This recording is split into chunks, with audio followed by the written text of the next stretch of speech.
তবু জুদা, ইশকের টানেতে তারা লাভ করেছে খোদা। পিরিতে না জাতি কুলমান ভেদ ধর্মা ধর্মে, যেমন চণ্ডীদাসে পাগল ছিল রজকিনীর প্রেমে। চণ্ডীদাসে ব্রাহ্মণ ছিল, ব্রাহ্মণের ছেলে হইয়া একটা ধোপার মায়ার প্রেমে গেল তার জাতি কুল ভুলিয়া। রজকিনী ধোপার মায়া, জন্ম ধোপার ঘরে, কাপড় কাচতে গেল হিমালয় পর্বতের ধারে। যে ঘাটেতে রজকিনী কাপড় কাচতে যায়, চণ্ডীদাস 12 বছর ওই ঘাটেতে একা বর্ষি বায়। হঠাৎ করে রজকিনী একদিন চণ্ডীদাসকে বলে, ঠাকুর কি মাছ ধরেছো এমন শুকনা পুকুরে? তুমি কি মাছ ধরেছো ঠাকুর, কও দেখি আমায়। চণ্ডীদাস বলছে, রজকিনী আমি বলতেছি তোমায়, এই মাত্র 12 বছর পর একটা ঠোকর দিল আমার বর্ষির ভিতরে।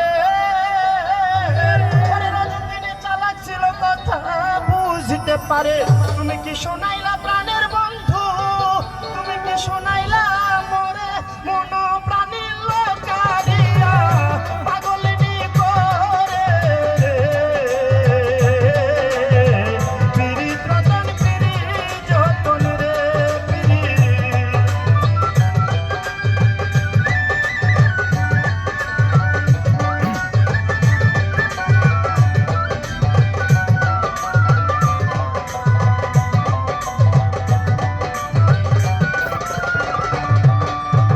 এবার দুইজনারই মাঝে যখন ভাব হইয়া যায়, ভালোবাসা তখন তাদের মধ্যে পয়দা হইয়া যায়।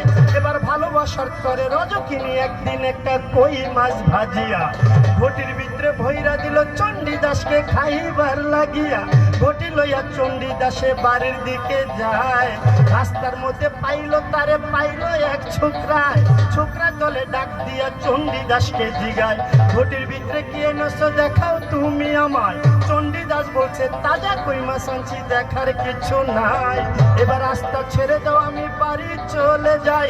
আরে ছোকরা বলে, না দেখাইলে যাইতে দিব না। টানাটানি করে তখন করলো এক ঘটনা, টানাটানি করে দিল ঘটি মাটিতে ফেলিয়া।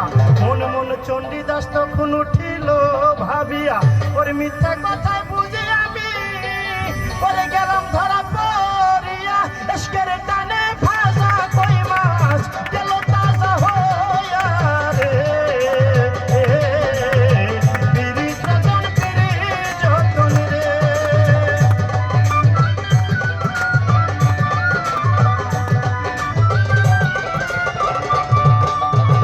এবার রজকিনীর বাবা তখন সমাজের চাপে পড়ে, রজকিনীর বিয়ে ঠিক করলো পরের ঘরে।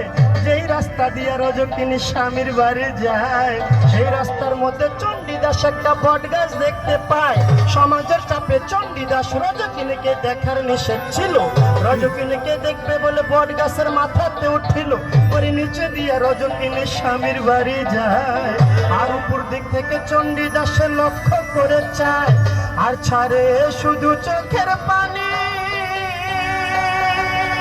আরে তুমি বুঝলা না রে রজকিনী, ছাড়ে শুধু চোখের পানি। এবার আস্তে আস্তে রজকিনী চোখের আড়ালেতে গেল। চণ্ডীদাস ভালো করে দেখবে বলে, শেষ দেখা দেখবে বলে বট গাছের মাথাতে উঠিল। গাছের কাঁচা ডালে ভরে